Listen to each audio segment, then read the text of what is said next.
અભય થઈને નિષ્પક્ષતાથી નિરપેક્ષ રીતે વાસ્તવિકતાનો અરીસો રૂપી સચોટ માહિતી લાવતો સત્યની સાથે અભય ટાઈમ્સ। ગુજરાતમાં નકલીની બોલબાલા ઠેર ઠેર જોવા મળે છે, ત્યારે સુરત શહેરના ઉત્તરાયણ વિસ્તારમાં આવેલી તાપીનગર વિભાગ 2 સોસાયટીમાં અચાનક કેટલાક મકાનોની દિવાલો પર ડિમોલિશનની નોટિસો લગાવાઈ છે, જેના પગલે સ્થાનિક રહીશો ભયમાં આવી ગયા છે। ભારે ઉહાપોહ વચ્ચે હકીકત બહાર આવી છે કે આ નોટિસો નકલી છે, ન તો મનપા દ્વારા બહાર પાડવામાં આવી છે કે ન પોલીસનો તેમાં કોઈ રોલ છે।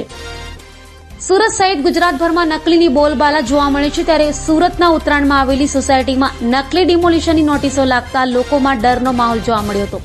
વાત એમ છે કે ઉત્તરાયણ વિસ્તારમાં આવેલ તાપીનગર વિભાગ 2 જેવી મધ્યમ અને નીચલા વર્ગની વસાહતમાં વસતા રહીશોએ જ્યારે પોતાના ઘરોની બહાર તકતીઓ અને નોટિસો જોઈ કે જેમાં લખાયું હતું કે મનપાની સૂચના મુજબ આ મકાન 7 દિવસમાં તોડી પાડવામાં આવશે, ત્યારે લોકોના પગ નીચેની જમીન ખસી ગઈ હતી।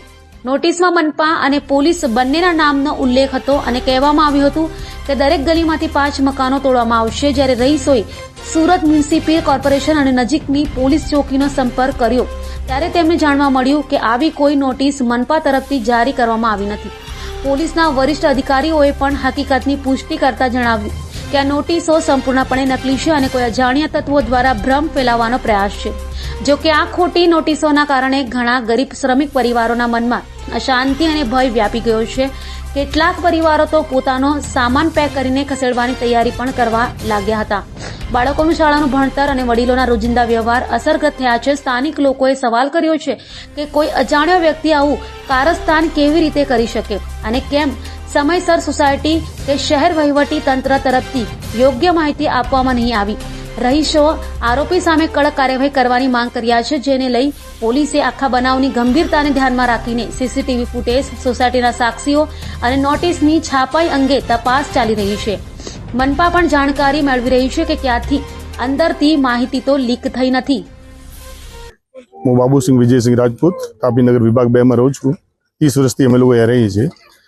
અહીંયા રાતના કોઈ 2:30 વાગે આવી એક મ્યુનિસિપાલિટીની નોટિસ ચપકાડી ગયા છે। એમાં લખેલું છે કે 5 મકાન દરેક ગલીમાંથી ખાલી કરવાના છે, એની જગ્યાએ અમે ગાર્ડન ઊભું કરવાનું છે।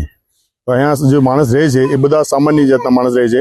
કોઈ મુઝમ્સ ખાતામાં કામ કરે, કોઈ જરીમાં કામ કરે, કોઈ બકાલું વેચે છે, કોઈ કડિયા કામ કરે છે।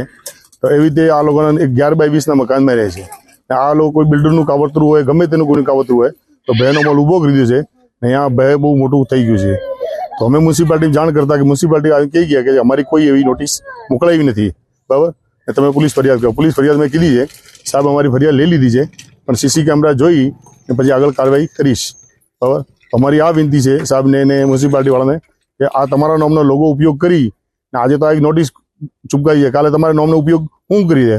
મ્યુનિસિપાલિટી આ ઇસમને ખિલાફ સલંગ સખત ને સખત પગલાં લેવા જોઈએ, બરાબર। બીજી વાત કે એવી બીજી વાર કોઈ નહીં કરે ને અમારે કાંકરી ચાળો ને આ લોકો ગરીબ લોકોને મહેલ ઉભો ભયનો મોલ ઉભો નહીં કરે, એની ખાસ વિનંતી છે।